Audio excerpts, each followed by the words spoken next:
আমরা মনে করে ওসমান হাদি আমাদের সহযোদ্ধা, আমাদের ভাই। বাংলাদেশ জাতীয়তাবাদী ছাত্রদল জুলাই এবং আগস্টে সে গণ অভ্যুত্থানের শক্ত অংশীদার হিসাবে 142 জন নেতাকর্মী যেই সংগঠনের শহীদ হয়েছিল, সেই শহীদদের কাতারে শহীদ ওসমান হাদি ইনশাল্লাহ ঠাঁই পাবে বলে আমরা মনে করি।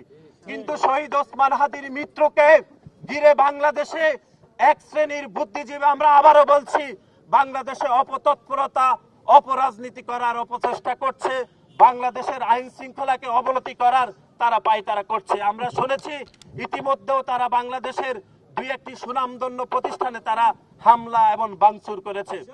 আমরা মনে করে এই অপতৎপরতা বাংলাদেশকে পিছিয়ে দেওয়ার শামিল, এই অপতৎপরতা বাংলাদেশকে একটি গণতান্ত্রিক রাষ্ট্র থেকে আবারও সেই পুরনো অগণতান্ত্রিক ধারায় ফিরে নেওয়ার এক ধরনের অপচেষ্টা।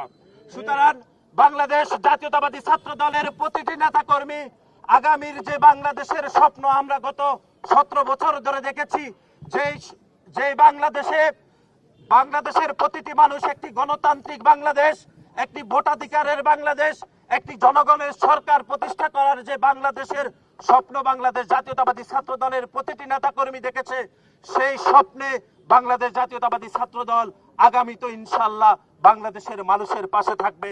সেজন্য অপতৎপরতাকারী, গুজবকারী এবং বাংলাদেশকে পিছিয়ে দেওয়ার যে ষড়যন্ত্র চলছে, সেই ষড়যন্ত্র থেকে বাংলাদেশের প্রতিটি মানুষকে সতর্ক থাকতে হবে এবং বাংলাদেশ জাতীয়তাবাদী ছাত্র দলের প্রতিটি নেতাকর্মী ইনশাল্লাহ সতর্ক থাকবে। আমাদের দলের ভারপ্রাপ্ত চেয়ারম্যান, আমাদের ছাত্র দলের সাংগঠনিক অভিভাবক জনাব তারেক রহমান ইতিমধ্যে শরীফ ওসমান হাদির মৃত্যুতে গভীর শোক জানিয়েছে। আমরা শরীফ ওসমান হাদির পরিবারের পাশে থাকব এবং একটি স্বপ্নের বাংলাদেশ বিনির্মাণে শরীফ ওসমান হাদি যে আত্মত্যাগ করেছেন, বিশেষ করে জুলাই আগস্টে যে সম্মুখ সারিতে তিনি যুদ্ধ করেছেন, এবং তার এই আত্মত্যাগ বাংলাদেশের মানুষ ইতিহাস ভরে স্মরণ রাখবে।